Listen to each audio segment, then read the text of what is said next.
ఈరోజు దాదాపు ఈ 5 ఏళ్లుగా ఇసుకని బంగారంగా చూసినటువంటి ప్రజలు, అంటే ఇసుక కొనాలంటే బంగారం కొన్నంత డబ్బుని వెచ్చించినటువంటి ఆంధ్ర రాష్ట్ర ప్రజలకు ఈ రోజు నుంచి ఎన్డీఏ ప్రభుత్వం ద్వారా నారా చంద్రబాబు నాయుడు గారి సారథ్యంలో ఈరోజు ఉచిత ఇసుకను ఈరోజు ప్రారంభించడం నిజంగానే ఇది ఆంధ్రప్రదేశ్ రాష్ట్ర ప్రజలందరూ హర్షం వ్యక్తం చేస్తున్నటువంటి పరిస్థితి.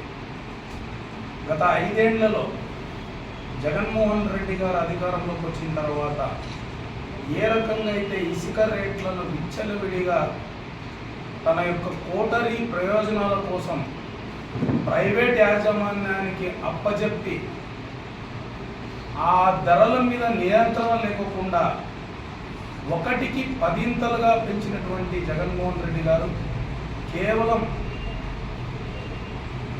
తన చుట్టూ ఉన్నటువంటి కొన్ని కంపెనీలను ఆర్థికంగా బలపరిచేటందుకు ఆయన విచ్చలవిడిగా ఇసుక మీద నియంత్రణ లేక విచ్చలవిడి ధరలతో 1కి అంతకుముందు 2019కి ముందు ఉన్నటువంటి ఇసుక ధరలకు జగన్మోహన్ రెడ్డి గారు పెంచినటువంటి ఇసుక ధరలకు 1కి 5 ఇటువంటి భారాన్ని ప్రజల మీద మోపి నిర్మాణ రంగాన్నంతా కుదేలు చేసి నిర్మాణ రంగంలో ఉన్నటువంటి కార్మికులు, భవన నిర్మాణ కార్మికులు వాళ్ళ యొక్క ఉపాధిని కోల్పోయి ఇక్కడ నుంచి వలసలు వెళ్ళినటువంటి పరిస్థితులను అందరూ చూశాం.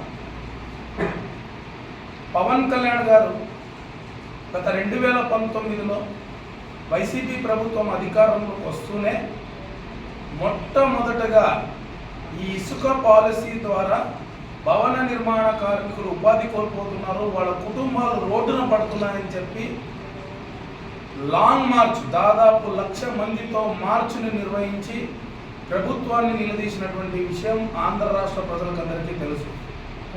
ఆ రోజు భవన నిర్మాణ కార్మికుల కుటుంబాలు కూడా బ్రతకలేకపోతున్నాయి, జీవించలేకపోతున్నాయి. కనీసం ఒక 3 పూట్ల వాళ్ళకు అన్నం కూడా లేనటువంటి పరిస్థితిని ఆ రోజు ఆ ప్రభుత్వం క్రియేట్ చేసింది, కల్పించింది.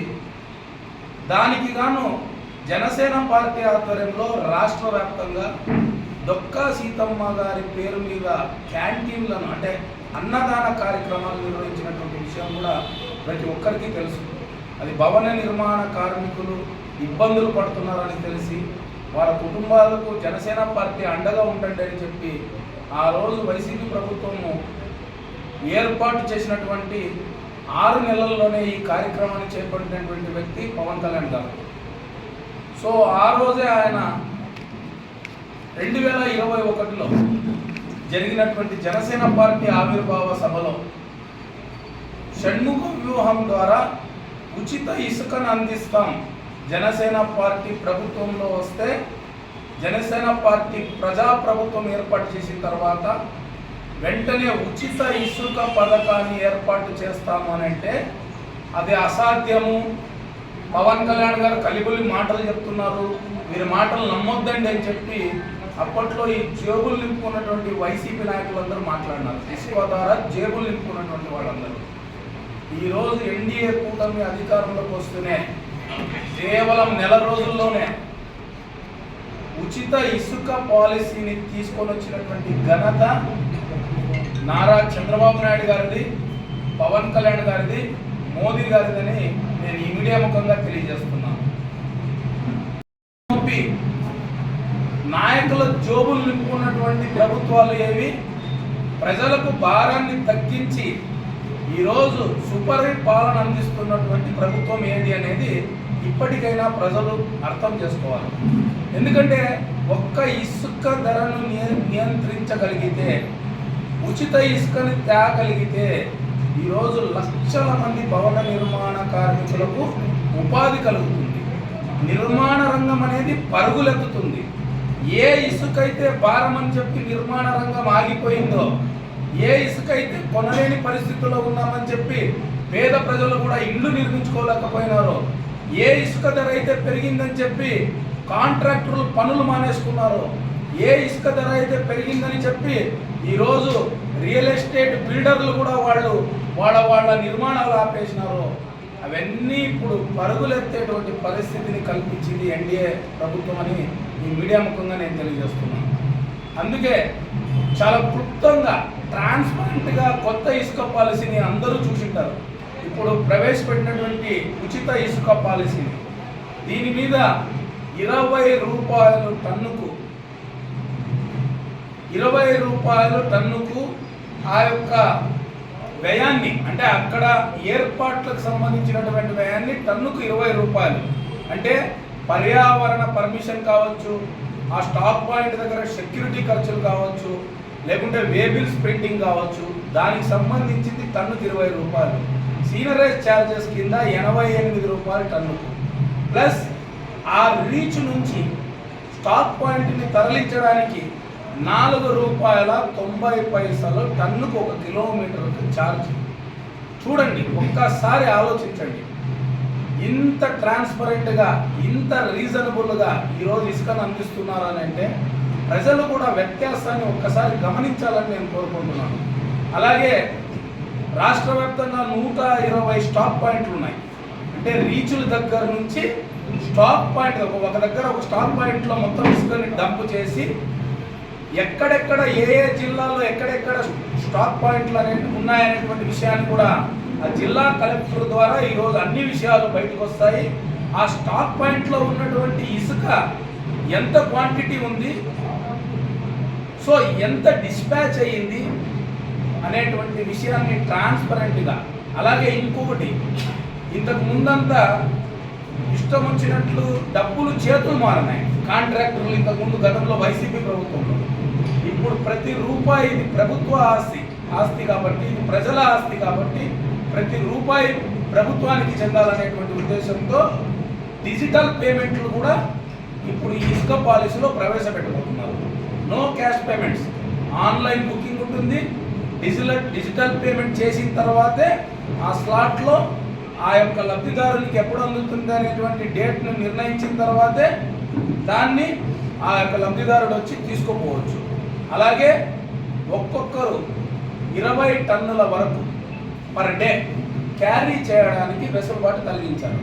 ఎందుకు ఇది అని అంటే, అలాగే దీంతో పాటు మీరందరూ గమనించాల్సినటువంటి విషయం ఏంటంటే, వైసీపీ ప్రభుత్వంలో చివరికి వాగులు వంకల్లో ఉన్నటువంటి ఇసుకను కూడా అక్రమంగా తరలించి, వితౌట్ మైనింగ్ పర్మిషన్ అక్రమంగా తరలించి జేబులు నింపుకున్నటువంటి నాయకులు ఈరోజు వాగులు వంకల్లో ఉన్నటువంటి ఇసుకలను ఎద్దుబండ్ల ద్వారా వాళ్ళ ఊర్లలో ఉన్నటువంటి నిర్మాణాలకు పేద ప్రజలు వినియోగించగలిగితే 1 రూపాయి కూడా లేకుండా ఆ యొక్క వాగులు వంకలు చిన్న నదుల్లో ఉన్నటువంటి ఇసుకను తరలించుకోవచ్చు అని చెప్పి ఈ యొక్క ఎన్డీఏ ప్రభుత్వం పేద ప్రజలను దృష్టిలో పెట్టుకొని ఈ యొక్క వెసులుబాటు కలిగించింది.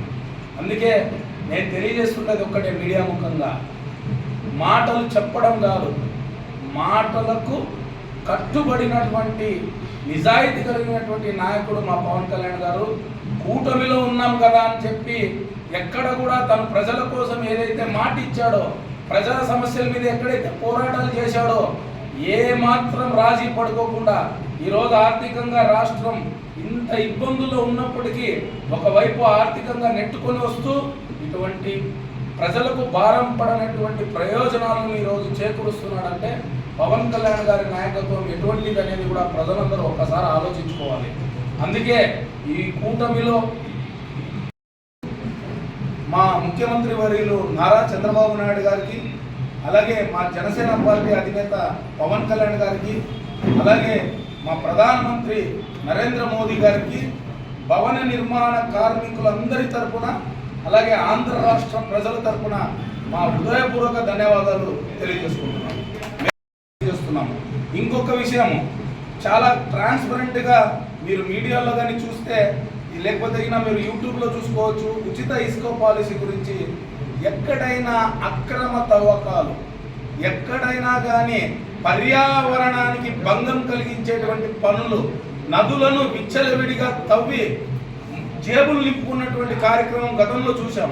అటువంటి కార్యక్రమానికి అన్నిటికీ స్వస్తి పలికింది ఎన్డీఏ ప్రభుత్వం అని మాత్రం నేను చెప్పగలను.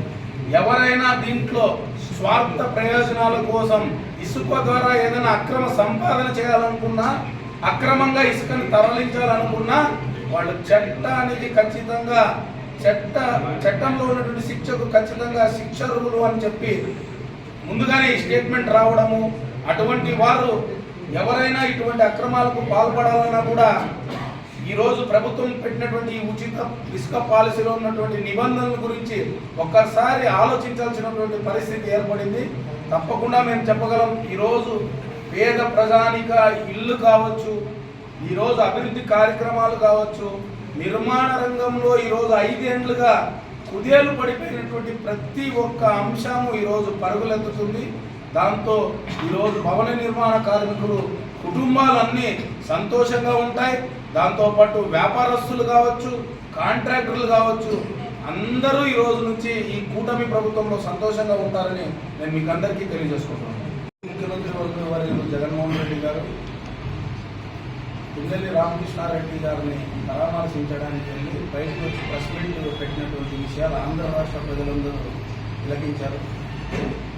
అది ఎలా ఉందంటే, ఒక మాజీ ముఖ్యమంత్రి హోదాలో పనిచేసినటువంటి ఒక వ్యక్తి పింగళి రామకృష్ణారెడ్డి గారు ఈరోజు పబ్లిక్గా ఈవీఎంలో ఏ రకంగా అయితే ఆయన ప్రవర్తించాడో, అంటే పోలింగ్ బూత్లో ఈవీఎంలు ఏ రకంగా అయితే ధ్వంసం చేశాడో, ఇంత పూర్తి ఎవిడెన్స్తో పబ్లిక్గా ఆ వ్యక్తి యొక్క నిజ స్వరూపం బయటపడినా కూడా మళ్ళీ ఆయన్ని పరామర్శించడానికి వెళ్ళడం ఎలా ఉందంటే, ఆల్రెడీ ఒక దొంగతనం చేస్తూ పట్టుబడినటువంటి వాడిని పోయి పోలీసులు అంటే జైలుకు పోయి పరామర్శించినట్టుంది.